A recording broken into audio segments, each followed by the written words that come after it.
to change the direction we go in our life. We have the power to choose, even if you haven't before. You can finally say, no more, I won't put up with that, within myself or from anybody else. And here's what I'm going to do differently.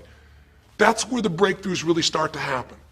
Now the question is, why do some people stand their ground and make something change versus other people just kind of accept things? Why do some people make bold decisions and other people make decisions that are based on trying to hang on to what they've got? Well, that's a more complex question to answer than we might have in a few minutes in this one session, but it is one that I've spent my life studying, because when you can change your decisions, you can change your life. When you can change the force that controls your decisions, you can change anything in your life. At some level, we have certain beliefs and values. But if I was going to make it simple, I'd say there's two things that determine your choices. The first thing is the state of mind and emotion you're in at that moment. Think about it. Have you ever snapped at somebody and had nothing to do with them? It was just the state you're in, right? You were frustrated, you were pissed off about something, and in that state of mind, whatever they said got interpreted through that state, and you made up a meaning like they were an irritant or they were interrupting you, and they weren't. You probably felt bad afterwards. When we get in the wrong state, we make the wrong decisions. When you get in a strong, empowering state, you'll make a better decision. Learning how to direct your state is a big part of what my work is with people, and it's a big part of what I do in my seminars. But the other thing that affects your decisions would be what I would call your story or your blueprint. We all have kind of a story about how our life is supposed to be. It comes from a set of life experiences, interpretations. Some people think life is all about getting theirs. Some people think life is about growing and contributing. Some people think life is about making judgments. Some people think life is about saving other people's lives. Some people think life is about being successful. Some people think God is the basis of everything, and the way to know God is to go through life in a very specific way with a set of rules, and they follow it. And that's what they believe. Whatever your story is, whatever your blueprint is just another way of saying whatever you believe is how your life is supposed to be, at some level, we either follow that blueprint or we fight it. If we follow it or we fight it, we're going to find that we're going to bump into things in life where life isn't always the same as we expect it to be or think it should be. And that's where we start to experience stress. So in this session of Breakthrough, when you watch this story and you saw Melissa, you saw the conflict between what she desired most and what she feared most. I really believe life is the dance between what you desire most and fear most. That's where you find where we live our life. The dance between what you want most and what you fear most. That's where all that energy is in life. So what does she want? She wants to be famous. She wants to be able to sing and have everyone hear her voice and be able to touch everyone. She wants to contribute. She wants to share her gift. And she definitely wants to be famous and successful. She needs to be closer to her children. And one of the big challenges in life is oftentimes what we want and what we need are two different things. She has 5 boys. They're all extremely young, as I'm sure you saw. And she has a husband. And while they're all supportive of her going on this journey, somewhere along the line, she lost that connection to what was most important. Now, is she a bad person to make bad decisions? No, good people make bad decisions when they get in lousy states, when our ego gets involved, or when we start believing our story. And here was the story she had. Being a mom's important, but the bigger gift God gave me is my singing voice.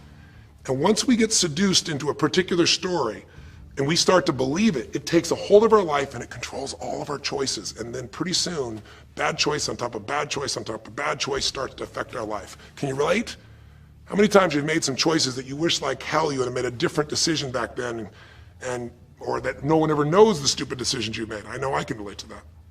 So what I want to talk to you about today for this brief little session is how to break through a crisis. Crises happen, whatever type of crises you go through in your life, and I know you've had many, when we make some choices unconsciously and we get consequences. And we make them unconsciously because we're trying to get what we want. We don't really know what we value most. We don't know what we need. And we find ourselves waking up one day and going, why is my life this way?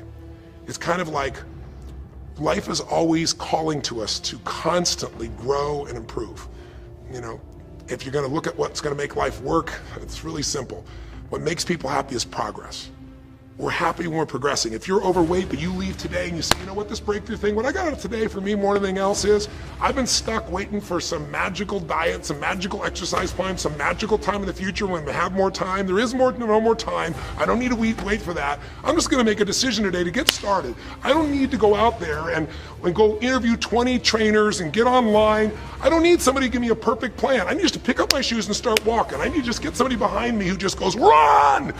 I don't need to wait for perfection. I'm gonna do something right now. I choose to get fit, I choose to walk, I choose to run, I choose to go join a club. I'm doing it now. A breakthrough happens the moment you make a new choice. And you don't have to wait. You can just get yourself in a new state. Maybe this tape will get you doing. Or you just have to have a new thought that says, you know what? I made choices in the past. I'm overweight because I chose to eat this and this. I'm not going to eat it anymore. I'm changing now. You can change your whole life real fast with just a few choices. But if you don't make the right choices, eventually you're going to face a crisis. Crisis is when you made so many poor choices that sooner or later life shows up, and instead of asking gently for you to change and improve, to grow, to make progress, to be happy, life, when it's a crisis, now demands change. It isn't asking anymore. We borrowed money as a society and we overspent and we talked about changing and we knew we had to change, and now a crisis happens and guess what? Nobody has a choice. The game has changed. And what crisis does is it melts us down. It melts us down so that we can recast our life. We can remold ourselves. And usually on the other side, our life is greater because as we go through that crisis, we have to grow. Everybody wants change, nobody wants to do it. Everybody, I should say, wants progress, but nobody wants to change. Everybody wants their life better, but nobody wants to do the push-ups, the running, have the economic or emotional discipline to make it happen. But if you're watching this right now and you're still with me, some part of you wants more. And I'm saying to you, choose it. And the way you're going to choose it is really simple. If you're in that crisis, what keeps you in the crisis is probably because you're being reinforced. Most people, they overeat, or they smoke, or they drink, or they yell at people. They keep doing it because they're rewarded.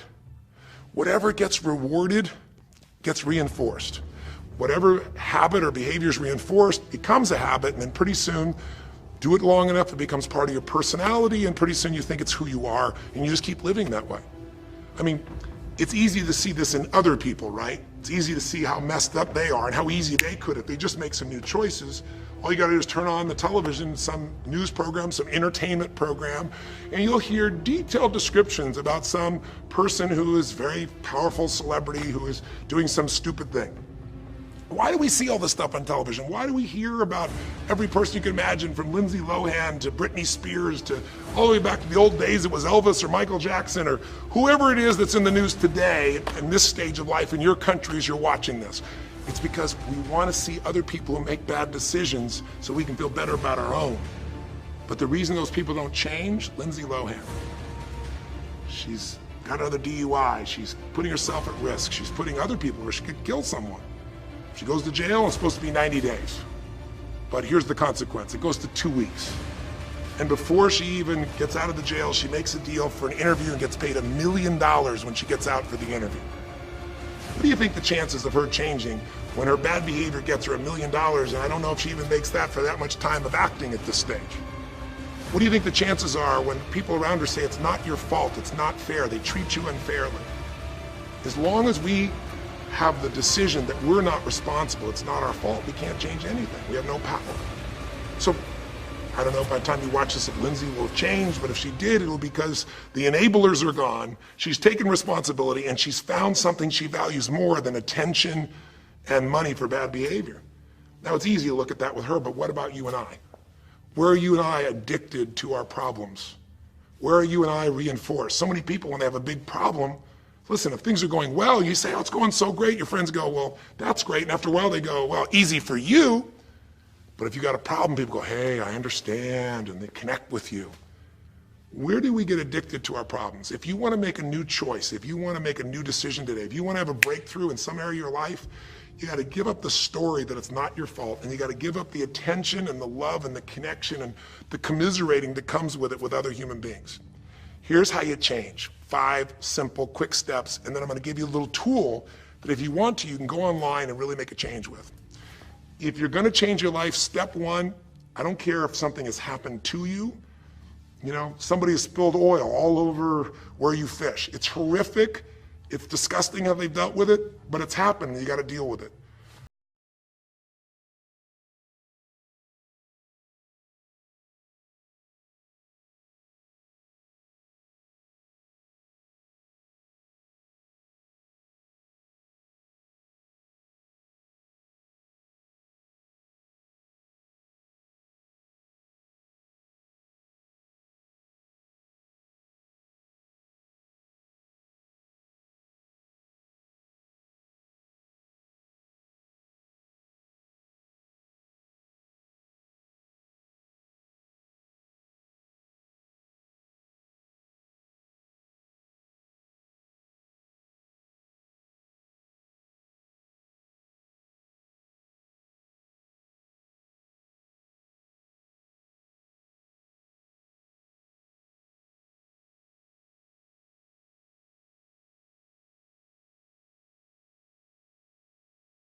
You can't say to yourself, well, I'm big boned. That's not why you're overweight. You're overweight because you don't work out, you eat certain things, you eat Cheetos all day long watching TV. I don't know what it is you do, but I know it's not just because you're big boned. You don't want to make it so it's outside your control or you can't change it. So see it as it is, but don't see it worse than it is so that you have no reason to try. Does that make sense?